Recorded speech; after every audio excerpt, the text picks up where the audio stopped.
Hey, we're talking high performance before we get on our trip to Purdue here coming in a few days. I want you to think about 3 words: rhythm, sleep, and prime. Our bodies it thrives, in fact, on consistency. The more repeatable we are every day, the more our processes in our body can be consistent from day to day, and it knows what's coming essentially. Okay, so even though we're traveling to a different place, we can find rhythm by making sure that we're hydrating consistently, just like we do back home. We're eating consistently, just like we do back home. And then we're finding a comparable nighttime routine as we're heading to bed, just like we do back home. As soon as we get ready for the trip, before we even get on the bus, there's gonna be fueling opportunities. When we get on the bus and the plane, we're gonna be surrounded by great food, fueling, hydration opportunities. The hotel, there's plenty of opportunities. We just have to take advantage of those opportunities and make sure we're consistent, just like we are here in our facility in State College. Okay? In the hours leading up to bed, as soon as we finish nighttime meetings on Friday night, be consistent with how you go to bed. So if I have a system before I go to bed each night, maybe it's a set of readings, maybe it's talking to certain people on text message or a phone call, maybe it's unwinding, getting away from electronics 30 minutes before I go to bed, do that. That's consistency, that's finding rhythm. Okay, sleep kind of relates to what we were talking about with the bedtime routine. We're gonna have plenty of opportunities to sleep during this trip. We play at 8 p.m. on Saturday, so we're not gonna be pressed for time having to get up early on Saturday. But what we don't wanna do is just sleep all day. In fact, that could potentially be deleterious or negatively impact performance. During the week, we've talked about putting in some extra sleep, trying to go to bed a few hours early so we can get ahead on this.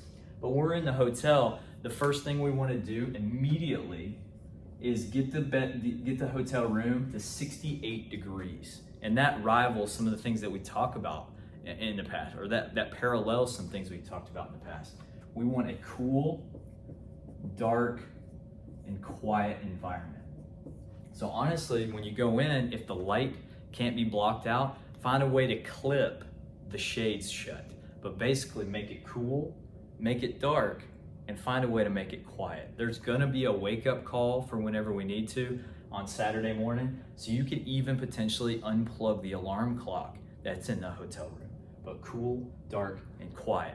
Now, when we nap, okay, or on Saturday, if we choose to nap, we could potentially find an opportunity in our schedule for Saturday, sometime between 12:30 p.m. and 3 p.m. Okay, that time frame on the itinerary right now as it sits after our snack and about an hour before our team walk. Okay, so what that's gonna do is allow us to get a good snack, and we can take a quick nap if we need to, but then it's gonna allow us to get rid of some of the sleep inertia or that groggy feeling of falling asleep and then struggling to wake up. And we'll have an hour to go to wake up, to get out of that sleep before we have to go on our team walk. So the ideal window of sleep or a nap for us will be 12:30 to 3 on this particular trip. Now, how long should we nap? We want to nap no more than 35 minutes. In a perfect world, 20 to 30 minutes is called a power nap, and that's the range we want to stay in, okay? No more than 35 minutes. If we go over that, the idea of sleep inertia that I just talked about, I'm actually going to get into what we call deep sleep, and it's going to be kind of negatively impacting our ability to wake back up after that. So what we want to do is stay in light sleep phases and keep it super short. Good with taking a nap. Your window to do that is between 12:30 and 3 p.m. and we want to keep it 20 minutes ideally, but you could stretch it to 35 minutes. Now here's the thing too, as soon as you finish your nap, let's say it's I go to nap at 1 o'clock and I nap until 1:30. As soon as I nap, I want to get boots on the ground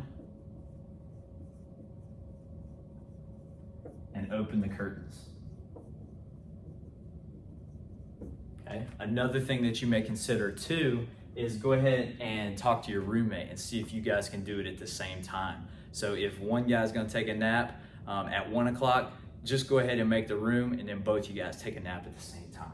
It's really ideal if you team with a roommate. That helps with timing. Okay, then the last thing, when we come time to get to game day, the biggest thing is we want to wake up, hydrate, fuel, and then go play ball. That's what we're here to do. Upon waking on Saturday, open your curtains. What that's going to allow us to do is get light in. It's going to stop the secretion of melatonin. That's a hormone that makes us become drowsy, and it's going to allow us to wake up. Go get some breakfast, get around people, find some energy around everybody. When we wake up too, it's really good to check our urine color. Obviously we're gonna go pee when we wake up at some point, but be cognizant, be aware of what the color of our urine is. That's gonna give us a barometer on how much or how little we need to hydrate, okay? I would encourage you always to talk to Miss Leanne. She has a great amount of resources around different water, Gatorade products, and some of our sodium and potassium electrolyte supplements as well. And then with priming too comes food, okay?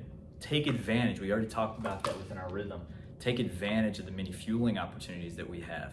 If for some reason you're not hungry, that's okay. We have opportunities to find food for you as well. Get with Miss Leanne and she can really help you there.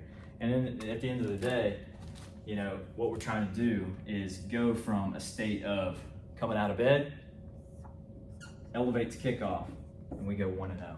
Be a ball player, make a play. 3 tips today as we get ready for Purdue. We want to find rhythm. We can maximize some sleep opportunities on this trip, okay? Especially with an 8 p.m. kick. And then finally, we want to be able to elevate to kickoff and go 1-0.